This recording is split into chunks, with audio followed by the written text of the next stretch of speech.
Welcome into the BSN Rockies Weekly Breakdown presented by Frosted Leaf. Frosted Leaf, Denver's most innovative dispensary, has the hottest strains, no lines, no wait, and a self-paced direct shopping experience that allows a fast yet comfortable transaction without the awkwardness of a waiting room. Come check out Frosted Leaf's 3 Denver locations and download their app on both Apple or Android.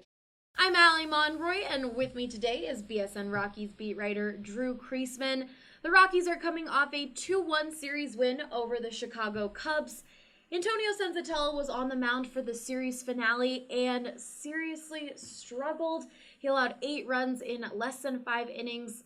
Drew, what is going on with this pitching rotation? Yeah, Allie, they really haven't gotten any kind of traction, but it's been kind of strange with both John Gray and Antonio Senzatella, where they're giving you good outings more often than not. It just feels like with Senzatella in particular that when it's the not, it's really not. There have been some disastrous ones. The finale against the Cubs, no exception. And when you're going up against Cole Hamels, that's pretty much a recipe for a loss in what turned out to be a pretty chippy ball game. But I don't think that's necessarily too much to be concerned about with the starting pitching, as long as they keep those days to a minimum.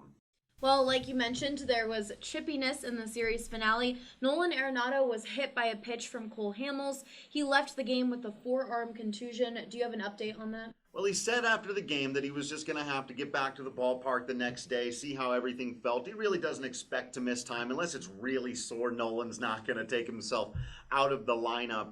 But I think it was mostly precautionary by that point. You know, the game was already out of hand. They didn't want him around if anything should maybe lead to some suspensions. We've seen that before. You can't be without that guy for a while. So I think some of it was them just wanting to get him out of there. I expect he'll be all right. Well, moving forward, the Rockies take on the San Diego Padres for a 4-game set here at Coors Field. Drew, what will you be watching for in that series? Well, you mentioned one of them. We're still going to be watching out for the pitching. That we still need to see a little bit of consistency. All eyes are going to be on Jeff Hoffman once more. Can he figure anything out? He's obviously the one who's struggled the most. But as we move forward here, if the Rockies can continue to hit, and the San Diego Padres don't exactly have the scariest pitching rotation. They're a little hot right now as a team, but if these Rockies can keep putting up big run totals the way they have, they can keep themselves in the hunt until they eventually, whoever, wherever, do figure out the pitching. Well, be sure to follow all of our coverage on bsndenver.com. For Drew Creasman, I'm Allie Monroy, BSN Denver.